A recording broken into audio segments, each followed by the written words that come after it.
que en esta noche yo se las voy a compartir. Y la primera de ellas, para que usted y yo experimentemos, o para que este mundo experimente la verdadera libertad, debemos de tener fe en Jesús. ¿Qué dijo el Señor? ¿Qué dijo el Señor? Vamos a leer San Juan capítulo 5. Vamos a ver San Juan capítulo 5. Estos versículos son la base de esta primera división. Juan capítulo 8, el verso, vamos a leer el verso 29 y verso 30. Porque el que me envió conmigo está, no me ha dejado solo el Padre, porque yo hago siempre lo que le agrada. Hablando él estas cosas, ¿qué dice? Muchos creyeron en él. Y el verso 31 dijo entonces Jesús, ¿a quiénes? A los que habían creído en él, y vosotros permaneciereis en mi palabra, seréis verdaderamente mis discípulos. Dice aquí que muchos creyeron en él. Muchos judíos creyeron en él. Y a estos que creyeron en él les da estas palabras. Pero Jesús se da cuenta que estos judíos habían creído no en lo que el Señor quisiera o hubiera querido que ellos creyeran. ¿Por qué? Porque versículos antes el Señor había hablado acerca de su identidad, de quién era y su propósito al venir a este mundo. Por eso en el verso 28 de este capítulo 8 de Juan, Jesús les dijo estas palabras. Les dijo pues Jesús: cuando hayáis levantado al Hijo del Hombre, entonces conoceréis que yo soy, y que nada hago por mí mismo, sino que según me enseñó el Padre, así hablo.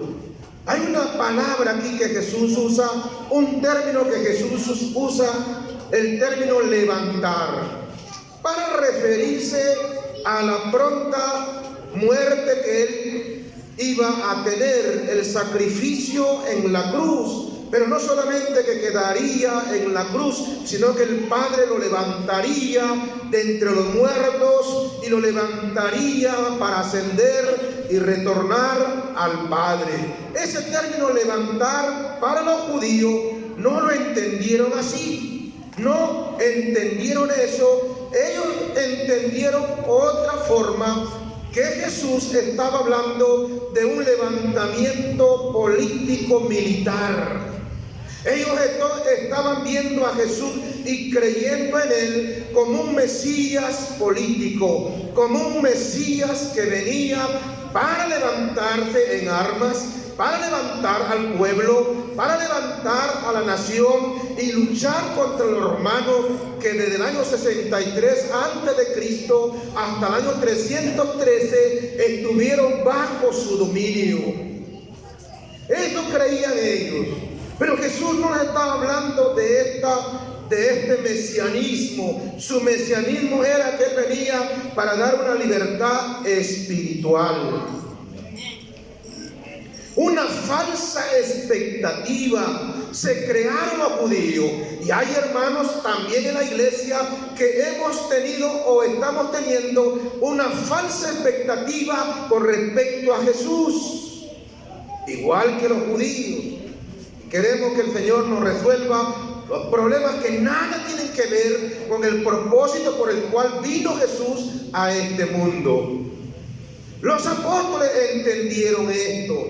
Ellos comprendieron esto. Por eso el apóstol Pedro, en su sermón Hechos 5, verso 30 al 31, vamos a leerlo. Hechos capítulo 5, verso 30 y verso 31 dice: en el nombre del Señor, dice así: el Dios de nuestros padres, que dice, levantó a Jesús. ¿Dónde lo levantó? En la cruz. ¿A dónde lo levantó? En ese madero. Ahí fue levantado el Hijo de Dios. Y luego dice, a quien vosotros matasteis colgándole en un madero. Siempre el Señor está hablándole de ese levantamiento. ¿Se recuerdan cuando el Señor le dijo a los judíos también, como Moisés levantó la serpiente en el desierto? ¿Se recuerdan o no? Ese acontecimiento cuando la serpiente mordía a los judíos por su rebeldía, por su pecado, porque siempre estaban quejándose, y el Señor mandó serpiente y el pueblo clamó a Moisés, pide a Dios que nos quite esta serpiente, y Dios le dijo, hazte una serpiente de bronce y colócala en un asta de madera, y ahí la puso, y todo aquel que mirara ahí sería libre de la muerte. El pecado se neutralizaría. Así como Moisés levantó a la serpiente en el desierto, así es necesario que el Hijo del Hombre sea levantado para que todo aquel que en él cree no se pierda, mas tenga vida eterna. ¿Claro o no? Amén. ¿Entendido o no? Amén. Pero estos judíos no entendieron. Y por eso que creyeron, este es el Mesías, este nos va a libertar, este va a llamarnos para pelear. Y Cristo no vino para eso. Miren lo que dice aquí la palabra. Gamaliel, el maestro judío que instruyó a Pablo en Hechos capítulo 5, verso 36. Vamos a leer Hechos capítulo 5.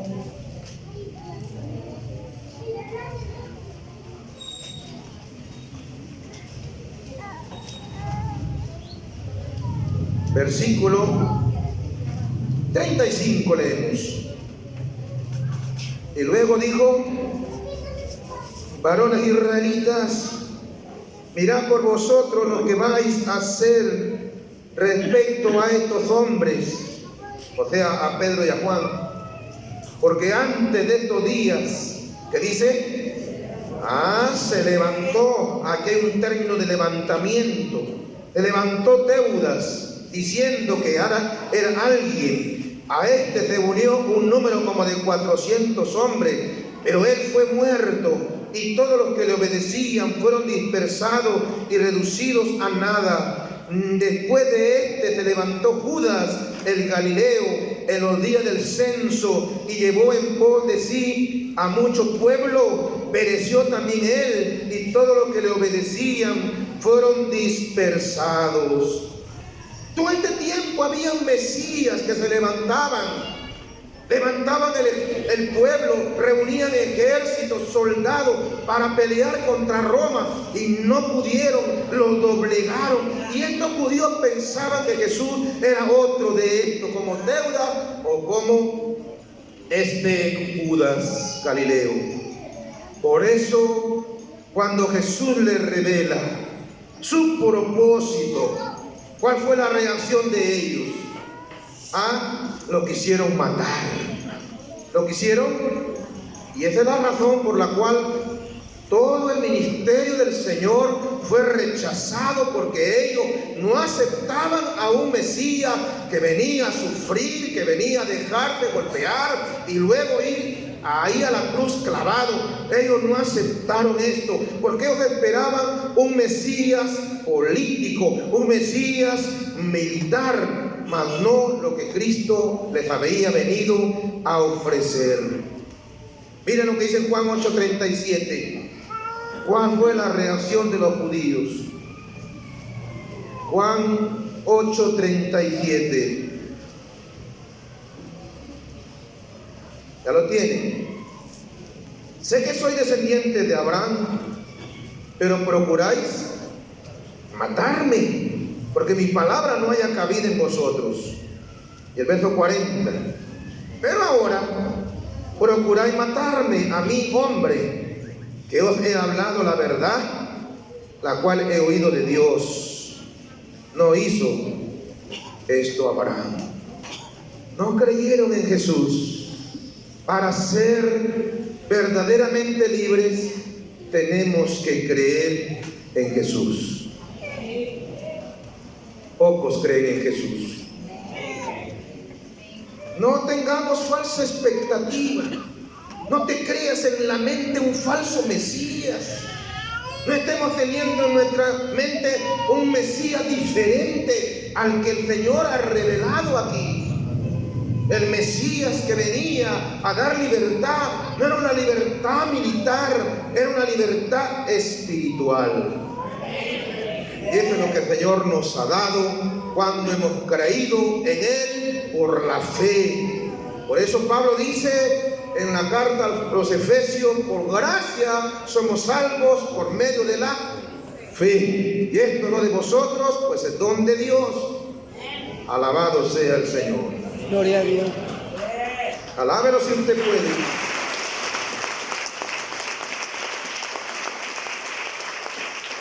Entonces con esto los judíos demostraron una fe falsa, una fe ficticia. No sea que tú y yo estemos siguiendo al Señor con una fe falsa, con una fe ficticia, creyendo que nos va a resolver otro problema antes que lo más importante. Creer en Jesús, la primera implicancia para obtener la verdadera libertad. La segunda implicancia que encontramos aquí en estos versículos es permanecer en su palabra. Y esta palabra, permanecer, va más allá del haz lo que digo. Me dicen, cumplo. Esa palabra permanecer se refiere a un estilo de vida que Jesús mismo había enseñado y demostrado. Todo lo que yo hablo es porque el Padre me da. Lo que yo hago, el Padre me ha dicho que lo haga. Jesús demostró toda la fidelidad a su Padre. Lo que decía, lo que hablaba, lo que hacía, Él lo demostró. Y eso es lo que significa permanecer en la palabra del Señor. La Biblia dice, hermanos, que la fe viene por el oír y el oír por la palabra de Dios. Nuestra fe, tu fe, deben estar fundamentados en la palabra de Dios. Amén. Amén. Amén. Esta es la única fe que tiene valor delante de la presencia del Señor. Fe en la palabra. Esa palabra de Dios es la base de nuestra fe. Por lo tanto, tenemos que estar fundamentados en el escrito está.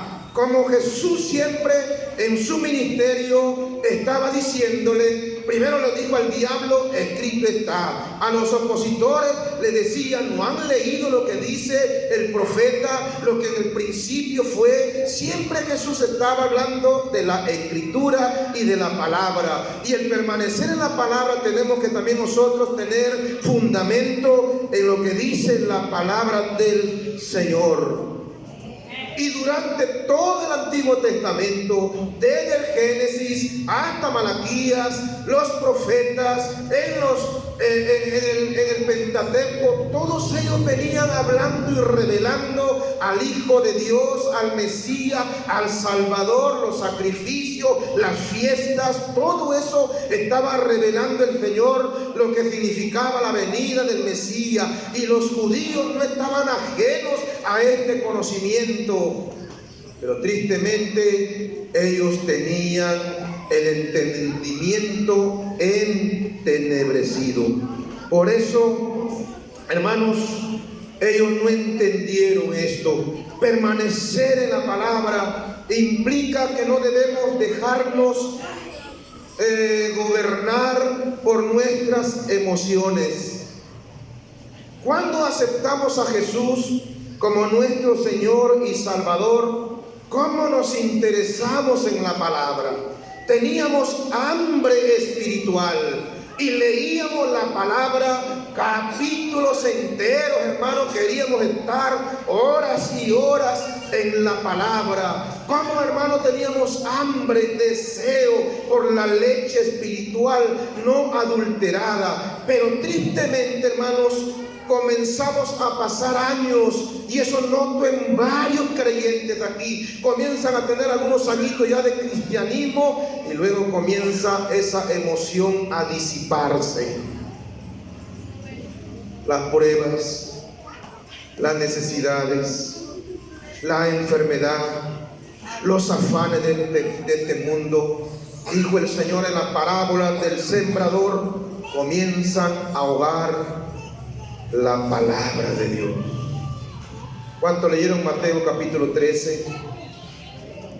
Gente que oye la palabra, la recibe con gozo, pero viene la prueba, la persecución, viene la angustia, viene la aflicción, los afanes, y eso comienza a ahogar la palabra. Oh, tristemente el diablo les quita la palabra como la semilla que queda en el camino, y el diablo les arrebata, hermano, y nunca dan fruto para Dios.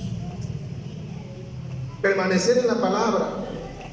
Tenemos que permanecer en la palabra, siendo leales a la palabra. Muchos cristianos aceptamos todo lo que está escrito aquí en la palabra y vivíamos conforme a la palabra, sin desviarnos a la izquierda ni a la derecha. La palabra era la plomada para nuestra vida, pero poco a poco comenzamos a decir: este pasaje no me gusta. Cuando dice el Señor, no dejen de congregarnos, para mí no es, porque yo quiero ir cuando quiera. Ahora estoy desanimado, ahora estoy frío, ahora estoy, pero no tengo ganas. Así que ese versículo para mí no es ahora. ¿Qué haríamos cuando estamos desanimados o cuando estamos fríos? ¿Alejarnos? ¿O acercarnos más a Dios para que Él nos levante, para que Él nos restaure? ¿O acercarnos al fuego para calentarnos y volver otra vez a vivificar nuestra vida? Pero tristemente decimos: no, dejar de congregarnos no es para mí, así que no voy a congregar, y nos pasamos, hermanos, días enteros, semanas enteras sin congregar. Y algún texto que nos dice orar sin cesar, y nosotros decimos: no, a mí no me gusta eso. Y otro dice, este texto que dice ofrenden y honren a Dios con su... No, para mí no es eso. Y poco a poco vamos a la Biblia quitándole versículos y haciendo una Biblia a nuestra manera, como nos conviene, sin los textos que no nos conviene, hermano. ¿Está escuchando? ¿Está entendiendo? Amén. Al final tenemos una Biblia reducida, al final tenemos una Biblia a nuestra manera, pero la Escritura dice: toda la Escritura es inspirada por Dios y útil para enseñar, para corregir, para redarguir y para preparar al hombre para toda buena obra. Aceptamos versículos que tienen promesas nada más, y cuando hay demandas, eso no nos gusta. Pero la palabra de Dios, hermanos, tenemos que ser leales a ella. Eso significa permanecer en la palabra del Señor.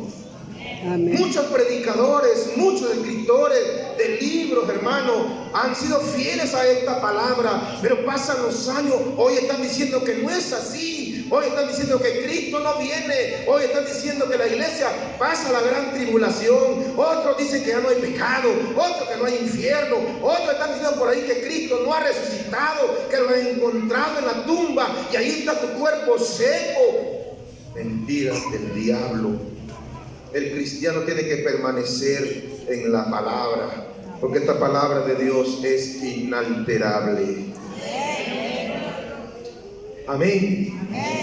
Permanecer en la palabra no consiste en hacer lo que cada uno quiere, sino hacer la voluntad de Dios. Y la voluntad de Dios está revelada en su palabra. ¿Qué nos dijo el Padre nuestro? Que debemos orar: Padre nuestro que estás en los cielos, santificado sea tu nombre, venga a nosotros tu reino, hágase tu voluntad y no la nuestra, hermanos. Hermanos, el permanecer en la palabra implica sujetarnos a ella, estar sujetos a Dios y a su palabra. Miremos Romanos 6, capítulo 6, verso 17. Romanos capítulo 6, versículo 17. Romanos capítulo 6, versículo 17. ¿Lo tienen? Amén. Pero gracias a Dios, que aunque erais esclavos del pecado, ¿habéis qué dice?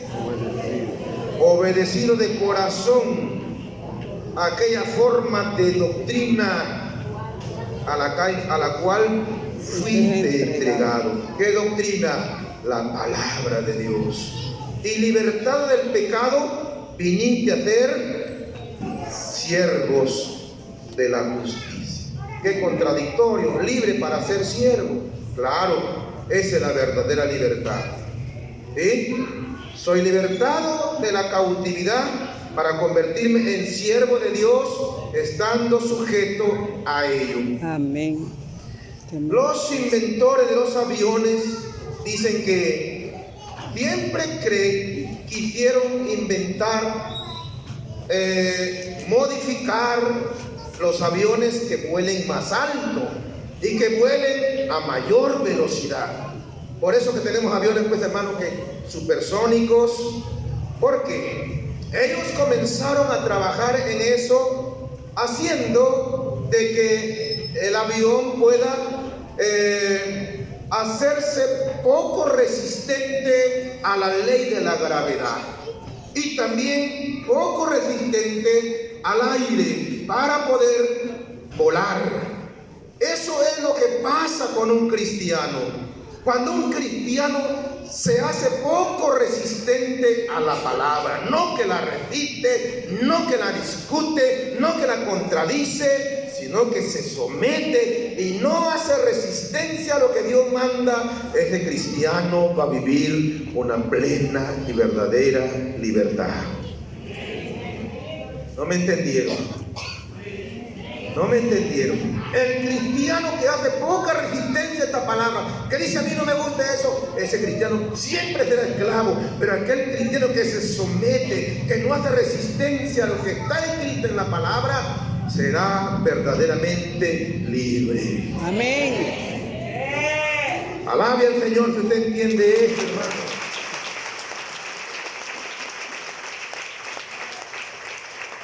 La verdadera libertad implica fe en Jesús, creer que Él es el Mesías que vino para darnos libertad espiritual. La verdadera libertad implica que tenemos que permanecer en la palabra. Muchos cristianos hoy han torcido la palabra y están distorsionándola, hermano, creando falsa doctrina. Pero usted que quiere experimentar una verdadera libertad, permanezca en la palabra del Señor. Amén. Hasta ahora créala, hasta ahora léala, hasta ahora medítela, hasta ahora practíquela, hasta ahora, para que usted sea santo toda la vida. Amén. Lo tercero, la tercera implicancia que implica, disculpen la redundancia, la verdadera libertad es conocer la verdad. Esta palabra del griego gnosis implica una relación personal con el objeto, dice. También es una relación muy íntima con algo.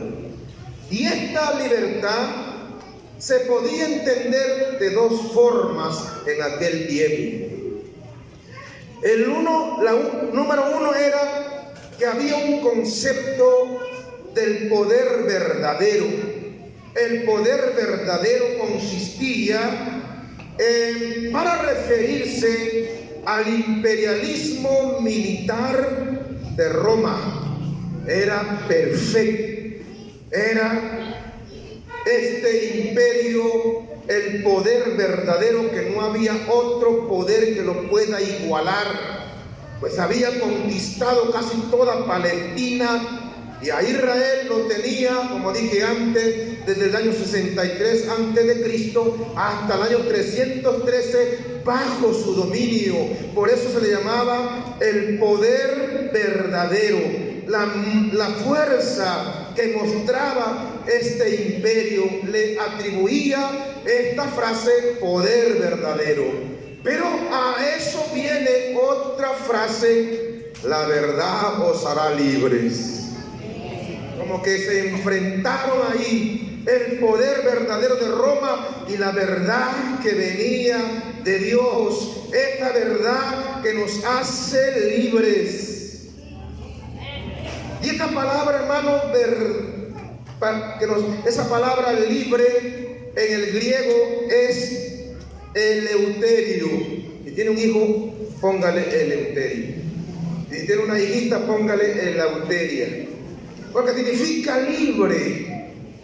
Significa libre. Y esa palabra se refiere a la palabra redimido. ¿A qué se refiere? La palabra redimido. ¿Ha escuchado esa palabra? ¿La ha leído? La palabra redención se refiere entonces a puesto en libertad. Se refiere al libre del dominio del pecado, de la cautividad espiritual. Y también este versículo ha sido muy usado por políticos, muy usado por escritores, poetas, estadísticos, y hasta hay alguna iglesia que dicen en sus letreros: la verdad os hará libres. ¿Cierto?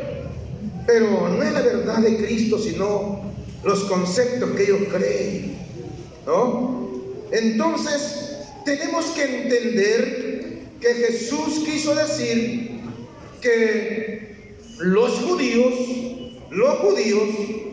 durante muchos siglos, ellos estuvieron bajo el estudio de la ley de Moisés, la ley del Pentateuco, y todos los sábados lo leían en las sinagogas, habían escuelas de rabinos.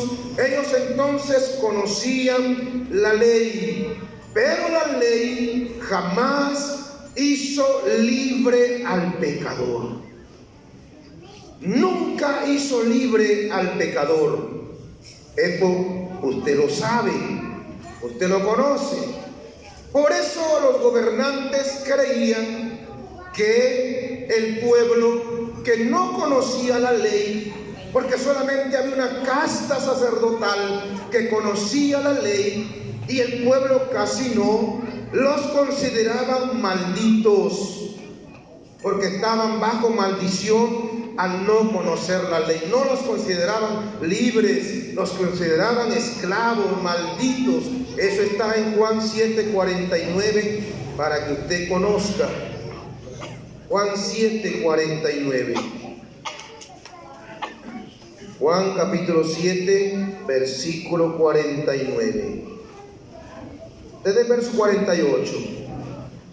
Otra discusión que Jesús tiene con los fariseos. Desde el 47. Entonces los fariseos les respondieron: ¿también vosotros habéis sido engañados? ¿Acaso ha creído en él alguno de los gobernantes o de los fariseos? Mas esta gente que no sabe la ley, ¿cómo es? Maldita. No es libre. Creían los judíos que la ley era la que traía la libertad. Mas Jesús les trae otra ley, la ley espiritual, la ley del evangelio, la ley de la verdad. Por eso Juan 1:17, que dijo el Señor: la ley fue dada por medio de Moisés, mas la gracia y la verdad vinieron por medio de Jesucristo. Y esta es la verdad entonces que nos traería libertad. La libertad está en la verdad revelada en la persona misma de nuestro Señor Jesucristo. Por eso Él dijo en Juan 14:6, yo soy el camino y la verdad y la vida. Nadie viene al Padre si no es por mí. Amén. ¿Está entendiendo? Amén. ¿Por qué les digo esto, hermano? Porque ahora todavía hay gente que está queriendo o está volviendo a la ley, está volviendo a los sacrificios, que porque no guardamos el sábado, que